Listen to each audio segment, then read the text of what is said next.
Recent में जो Google company है ये आंध्र प्रदेश के विशाखापट्टनम में 1 gigawatt hyper scale data centre बनाने जा रही है। और इससे भारत को क्या क्या लाभ हो सकते हैं, ये सुंदर पिचाई ने अपने एक्स में पोस्ट किया था।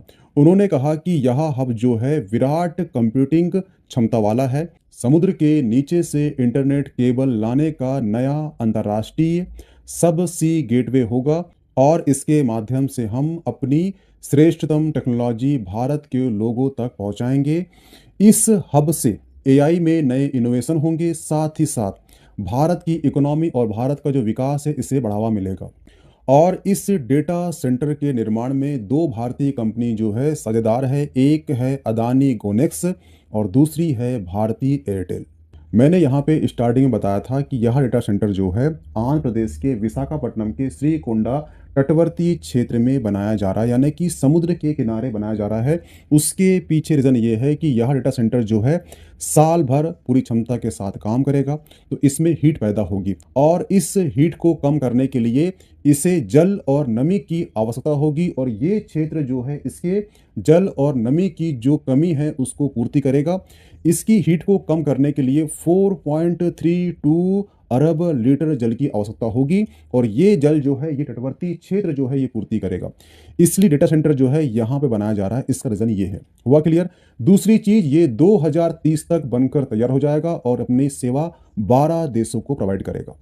तो ये जो करंट है आपका जो प्री होगा उसके लिए काफ़ी महत्वपूर्ण है, तो थोड़ा ध्यान रखना। आपको मालूम है कि ब्रिटेन के प्रधानमंत्री किर स्टारमर भारत आए थे और भारत और ब्रिटेन के बीच में हुई है बैठक और इस बैठक के तहत बड़ी डिफेंस डील हुई है और इस डिफेंस डील के तहत ब्रिटेन जो है भारत को Martlet light weight multi role missile supply करेगा। लाइट वेट कहने का मतलब है कि ये मिसाइल का जो वेट है मात्र 13 किलो वजन है।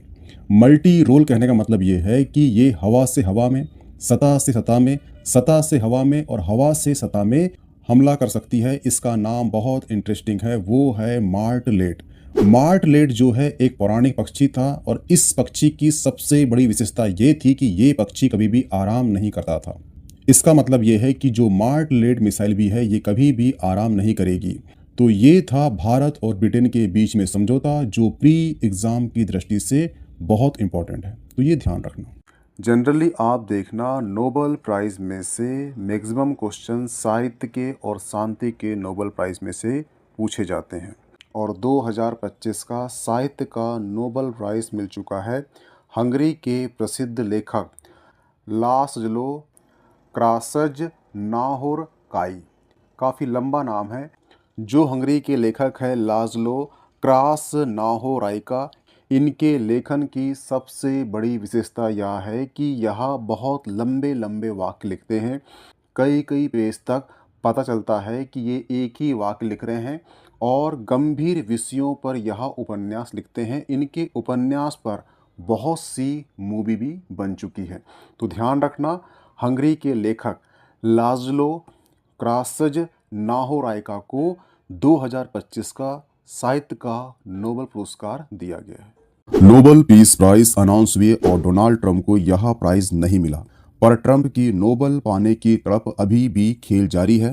Nobel peace prize winner Venezuela की opposition leader Maria Corina Machado ने डेमोक्रेसी के लिए इस प्राइज को वेनेजुएला के लोगों और डोनाल्ड ट्रंप को डेडिकेट किया। इस बात से प्राइज ना मिलने के बाद भी ट्रंप का दिन बन गया। ट्रंप ने कहा कि मारिया ने मुझे कॉल किया और कहा कि उन्होंने यह प्राइज मेरे बिहाफ पर एक्सेप्ट किया है। उसके बाद ट्रंप ने मजाक करते हुए कहा कि मैं बोलता तो वो मुझे प्राइज भी दे देती। वेनेजुएला में इस वक्त निकोलस की सरकार है।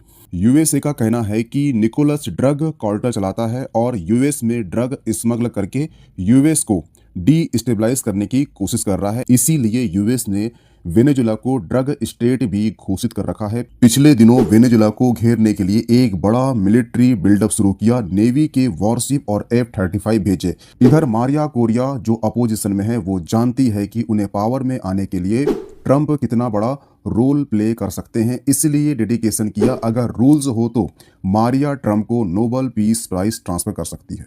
आपने न्यूज में पढ़ा होगा कि अमेरिका राष्ट्रपति डोनाल्ड ट्रंप ने इजराइल और गाजा के बीच में जो 2 साल से युद्ध जारी था, इसके शांति समझौते के लिए 20 सूत्रीय योजना पेश की और इस योजना पे वर्तमान में फिलहाल में शांति समझौता हो चुका है। ये अच्छी बात है, देखना ये है कि समझौता टिकता कितना है। और ये जो समझौता ना तो अमेरिका में हुआ है, ना इजराइल में हुआ है, ना ये गाजा में हुआ, ये एक्चुअली मिस्र में हुआ है। और मिस्र का स्थल है एक जिसका नाम है शर्म अल शेख। शर्म अल शेख जो है ये मिस्र का स्थल है जहां पे वर्तमान में समझौता हुआ है। तो आपको यूपीएससी की प्री के लिए ये जो स्थल है शर्म अल शेख आपको याद होना चाहिए कि ये जो स्थल है ये एक्चुअली मिस्र में पड़ता है।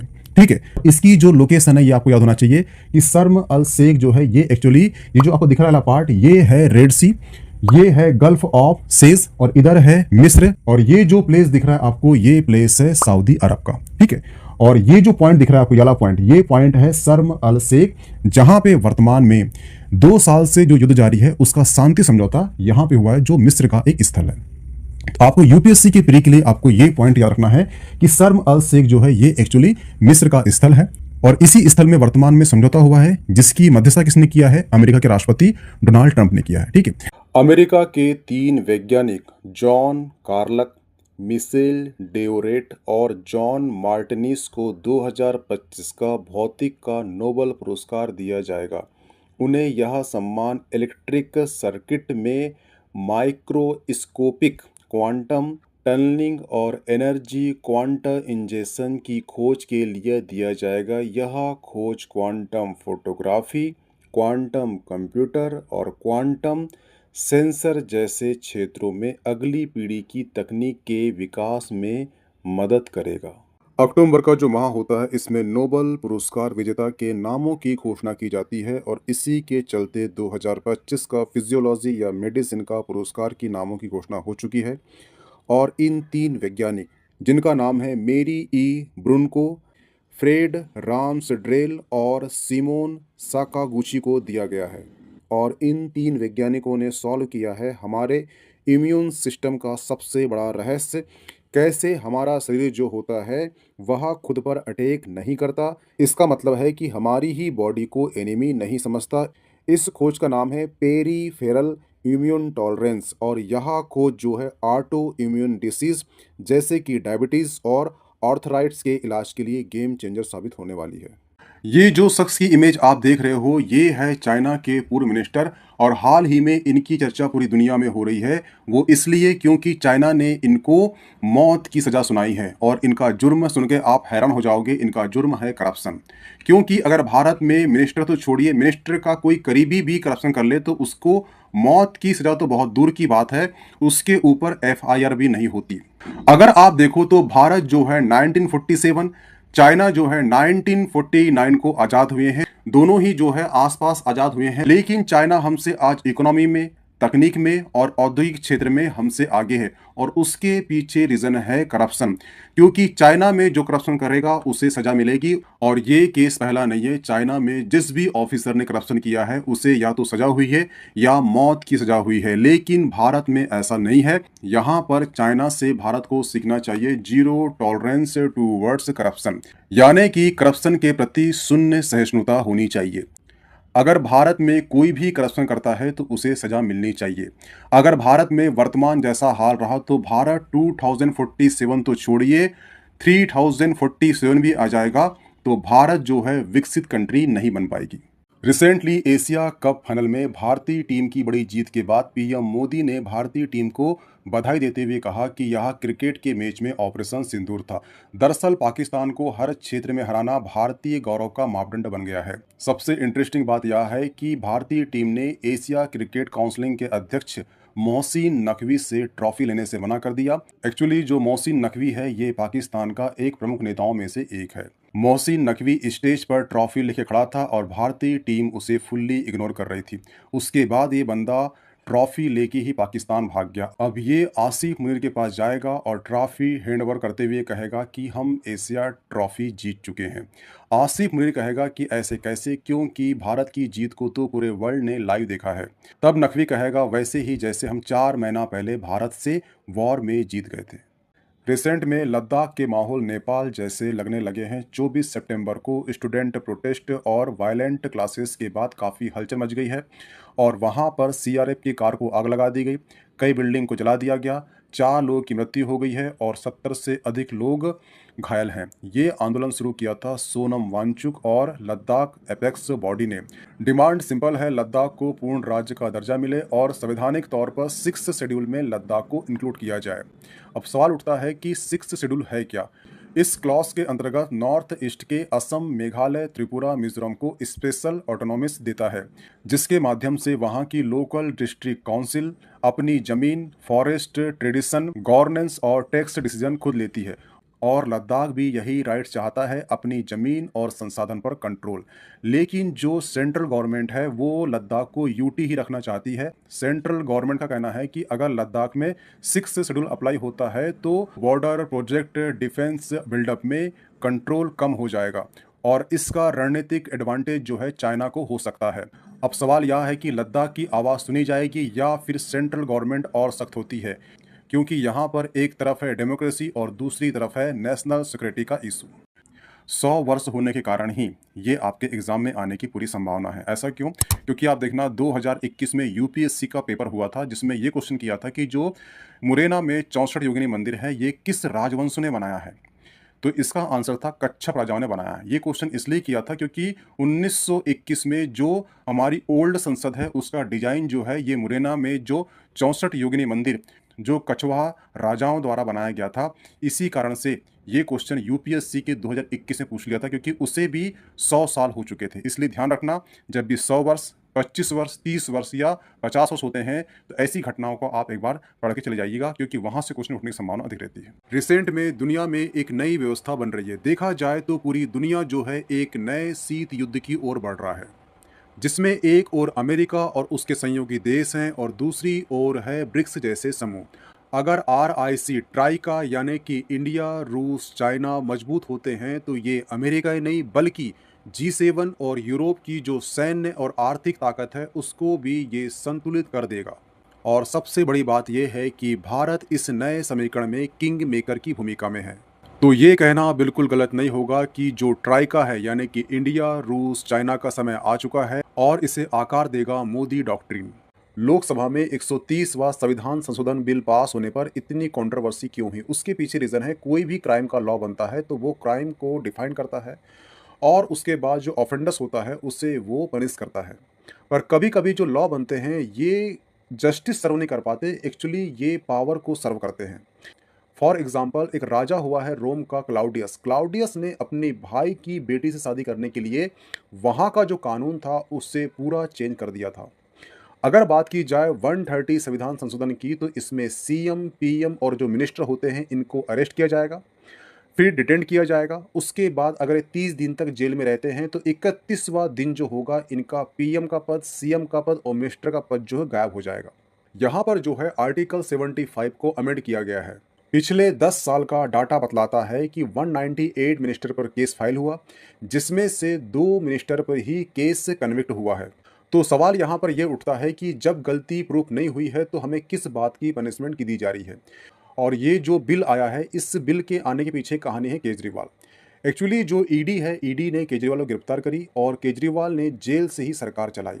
आज़ाद भारत में ऐसा करने वाले केजरीवाल पहले CM थे। इसके बाद जो ये केस है ये दिल्ली हाईकोर्ट गया। दिल्ली हाईकोर्ट ने कहा कि इस प्रकार का कोई भी प्रोविजन नहीं है कि इस प्रकार की पोस्ट को हम डिस्क्वालीफाई कर दें और ऐसी सिचुएशन किसी अदर स्टेट में ना हो, इसलिए प्रेजेंट में लोकसभा में ये बिल्कुल लाया गया। ट्रंप व पुतिन की बातचीत से यूक्रेन को क्या मिला? अलास्का वार्ता के पहले ट्रंप ने एयरफोर्स 1 में रिपोर्टर से कहा था कि युद्ध विराम मेरे लिए अहम है और अगर यह नहीं होता तो गंभीर परिणाम होंगे। लेकिन वापसी की यात्रा में उनका सुर बदलकर स्थायी शांति के प्रयास का हो गया, यानी फिलहाल युद्ध विराम नहीं होगा। माना जा रहा है कि पुतिन ने युद्ध रोकने के लिए 2 शर्तें रखी: डोनबास पर कब्जा और यूक्रेन को नाटो में शामिल न करने का वादा। अगले 24 घंटों में सीन फिर बदला और जेलसिंकी ने कहा कि ट्रंप ने मुद्दे को और जटिल कर दिया।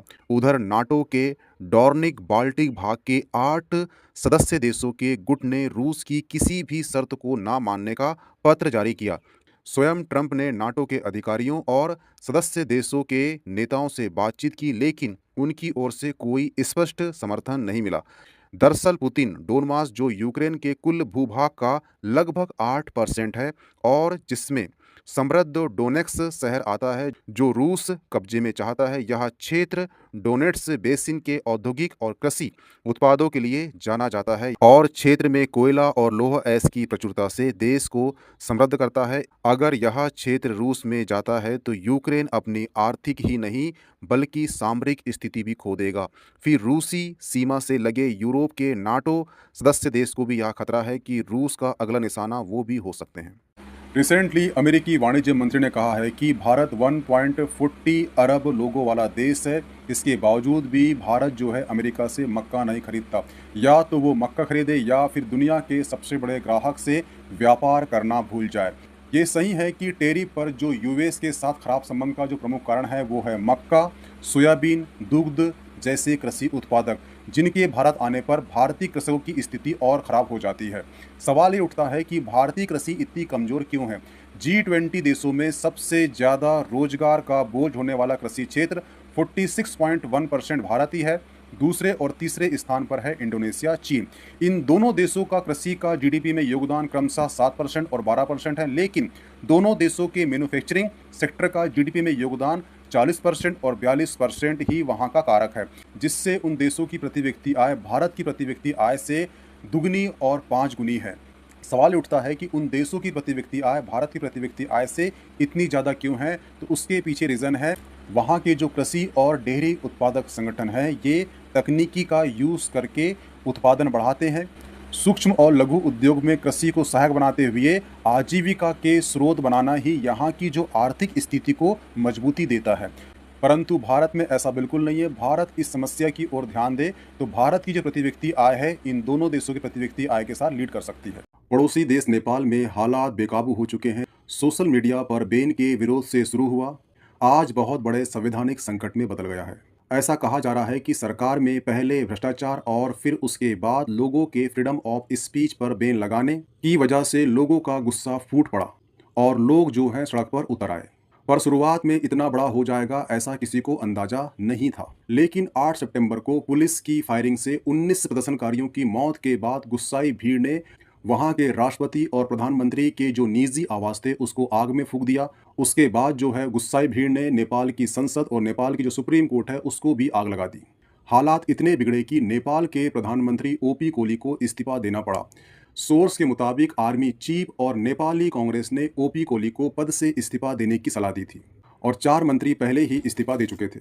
खबर यह भी है कि ओपी कोली नेपाल छोड़कर दुबई जाने की तैयारी में है। सोशल मीडिया से शुरू हुई चिंगारी ने पूरे नेपाल की सियासत को हिलाकर रख दिया है, जिसमें असली फ्यूल का काम किया है करप्शन ने। अभी कुछ समय पहले डोनाल्ड ट्रंप ने कहा था कि भारत की इकोनॉमी एक डेड इकोनॉमी है और आज जो है भारत के जो न्यूज़ आउटलेट हैं वो डोनाल्ड ट्रंप से पूछ रहे हैं कि क्या यूएस की इकोनॉमी डेड इकोनॉमी है या रनिंग पर है। रिसेंटली अमेरिकी क्रेडिट एजेंसी ने कहा है कि जो यूएस की इकोनॉमी है ये आर्थिक मंदी की ओर बढ़ रही है और साल के अंत तक इसमें रिसेशन आ सकता है। और आप देख पा रहे हो कि जो यूबीएस है उसने भी कहा है कि साल के अंत तक 93% चांस है अमेरिका में रिसेशन आने के। इसके साथ ही जो मोडीज है उसने भी कहा है कि साल के अंत तक रिसेशन यूएस में हिट कर सकता है।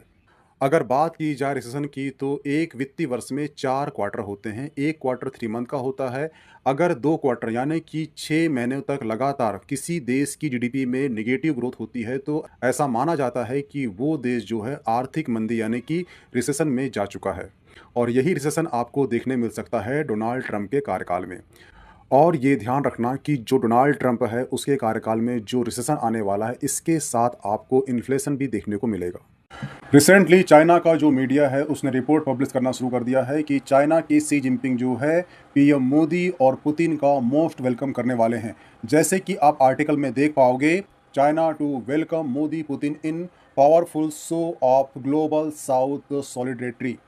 शी जिनपिंग जानते हैं कि पिछले 7 सालों में पहली बार ऐसा मौका आया है कि तीनों बड़े लीडर एक ही समिट में मौजूद होंगे। एक्चुअली जो शी जिनपिंग है ये वेस्ट को मैसेज देना चाहते हैं कि IRC, इंडिया रसिया चाइना, जो एक नया ग्रुप है इसको फुल्ली सपोर्ट कर रहा है चाइना। आप देख पाओगे कि जो चाइना है वो इस समिट से ऐतिहासिक इमेज पब्लिश करेगा और पूरी दुनिया ये देख रही है कि ब्रिक्स ने किस प्रकार से डोनाल्ड ट्रंप को पूरी तरह से हिला दिया है। और यहाँ पर डोनाल्ड ट्रंप ने ये सब जो है सोने की थाली में परोस दिया है चाइना को, और चाइना इस एडवांटेज को लेने से चूकेगा नहीं। रिसेंटली भारत से व्यापार में विस्तार के संकेत के साथ ही रूस ने हमें 5% अतिरिक्त सस्ता तेल देने की पेशकश की।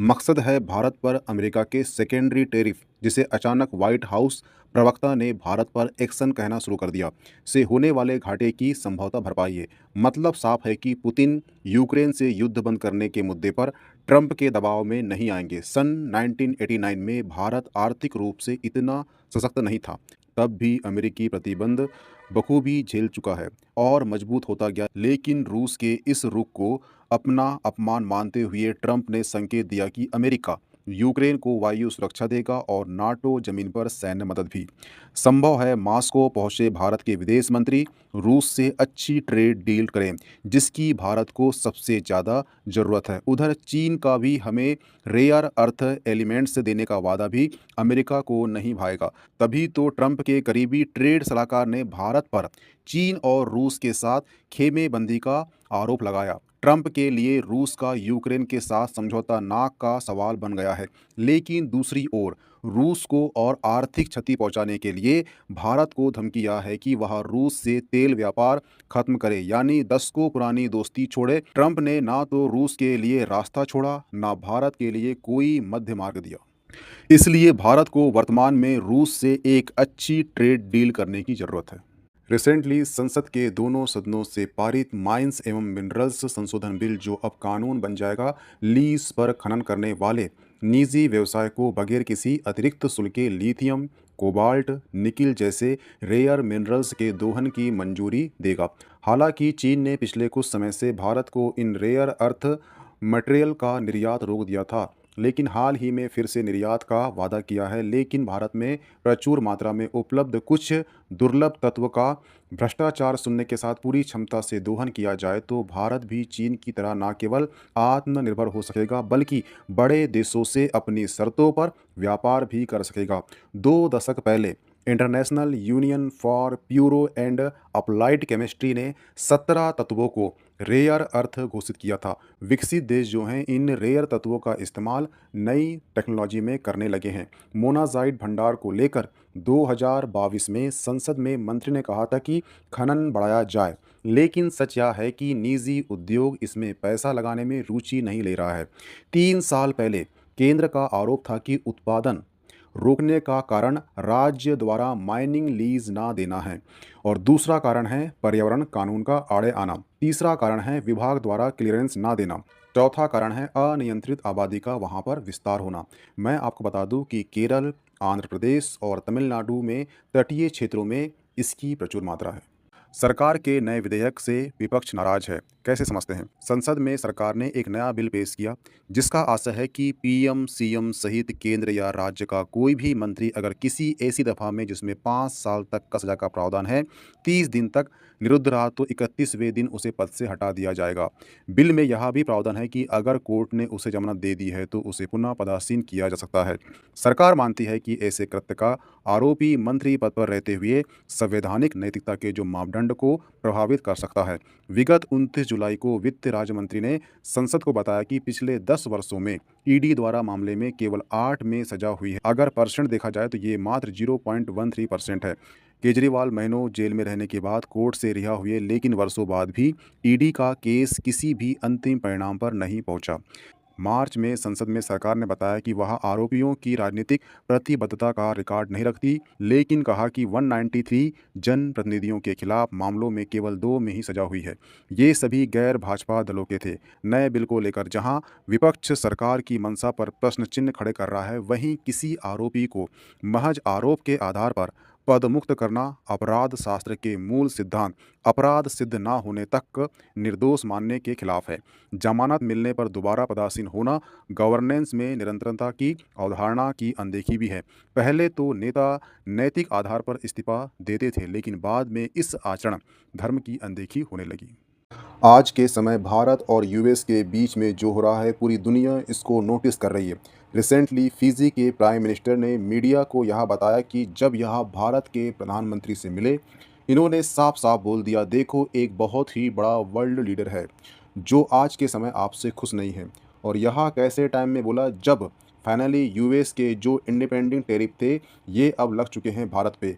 आप जैसा जानते हो 27 तारीख को इंडिया इस अंडर टैरिफ, जैसे व्हाइट हाउस में कहा जाता है कि ये टैरिफ नहीं है, ये तो सेकेंडरी सैंक्शन है जो इंडिया पर लगाए गए हैं। और अब हम देख रहे हैं कि एक एक करके कई कंट्री के लीडर कह रहे हैं कि बिल्कुल डोनाल्ड ट्रंप पीएम मोदी से नाखुश है, is not happy with you. मगर एट द सेम टाइम में मैं यहाँ जानता हूँ कि इंडिया इतना बड़ा है, इतना स्ट्रांग है कि इस डिस्कम्फर्ट को भी, यूएस टैरिफ डिस्कम्फर्ट को भी इंडिया सह सकता है।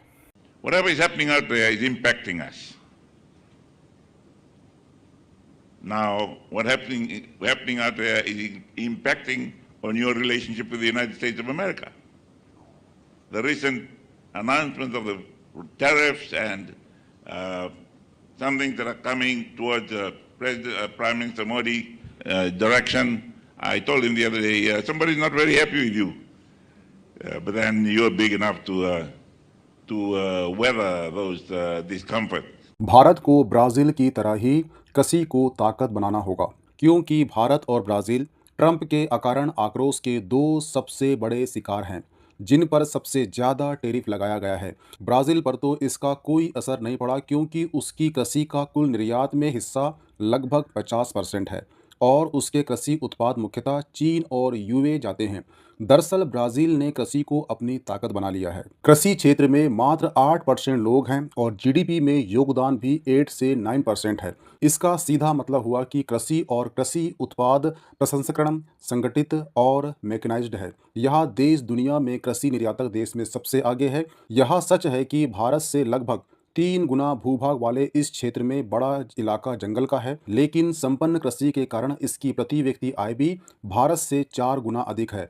ट्रंप के टैरिफ आक्रोश को जिन दो देशों ने सबसे ज़्यादा हिकारत से खारिज किया है वे हैं चीन और ब्राज़ील। चीन इसलिए कि उसके रेयर अर्थ की सप्लाई रोकने से अमेरिका उद्योग ठप हो जाएगा, जबकि ब्राज़ील इसलिए कि उसके कृषि उत्पाद न लेने से उसे ही यानी स्वयं अमेरिका को ही नुकसान होगा। यह सच है कि टेक सेवा निर्यात में भारत ब्राज़ील से आगे है, लेकिन कृषि में भारत के 65% लोगों का लगना उसकी प्रति व्यक्ति आय को सीमित कर रहा है, जहां पर ब्राज़ील के 2.50 करोड़ लोग कृषि व संबंधित उत्पाद और प्रसंस्करण बढ़ाकर जीडीपी में योगदान दे रहे हैं। वहीं भारत के किसान वैल्यू एडिशन जैसे कि गेहूं की जगह आटा, मैदा और सूजी बेचना नहीं कर पाते। इसीलिए भारत को ब्राज़ील की तरह ही कृषि को अपनी ताकत बनाना होगा। रिसेंटली पूरे विश्व के देश विकास के स्थान पर हथियार खरीद रहे हैं। कैसे समझते हैं? सिपारी की ताज़ा रिपोर्ट के अनुसार यूक्रेन के बाद भारत दुनिया का सबसे बड़ा हथियार आयातक है। कतर, सऊदी अरब और पाकिस्तान क्रमशः तीसरे, चौथे और पांचवें बड़े आयातक हैं। हथियार खरीदने वालों में वे देश भी हैं जिन्हें कोई तत्काल रक्षा संकट नहीं है और वे भी जो विकास के अभाव में कराह रहे हैं। पाकिस्तान के अलावा एशिया और अफ्रीका के गरीब देश भी विकास की जगह हथियार चुन रहे हैं। हालांकि जीडीपी प्रतिशत के रूप में रक्षा बजट घटाने वाले देशों में भी भारत समेत कुछ अन्य देश हैं, लेकिन इस वर्ष भारत भी पाकिस्तान के रवैये के कारण 50,000 करोड़ रुपए का रक्षा व्यय बढ़ाने को मजबूर हुआ है। 3.5 साल से जारी रूस यूक्रेन युद्ध में बेशुमार लोग हताश हो रहे हैं। इजराइल फिलिस्तीनी को तबाह कर रहा है और इजराइल ईरान युद्ध के बाद मध्य एशिया में आज भी भोजन छीनकर उन्हें मिसाइल का शिकार बनाया गया है। लेकिन दुनिया देखती रही। ट्रंप के दबाव के कारण प्रमुख नाटो देश इस समय अपनी जीडीपी का 3.5% रक्षा बजट पर खर्च करने लगे हैं। संभावना है उन्हें रूस और चीन से भय है, लेकिन चिंता की बात यह है कि सऊदी अरब जैसा देश जिसे अन्य किस्म का कोई खतरा नहीं है, वह भी आज अपनी जीडीपी का 12% हथियार खरीदने में खर्च कर रहा है।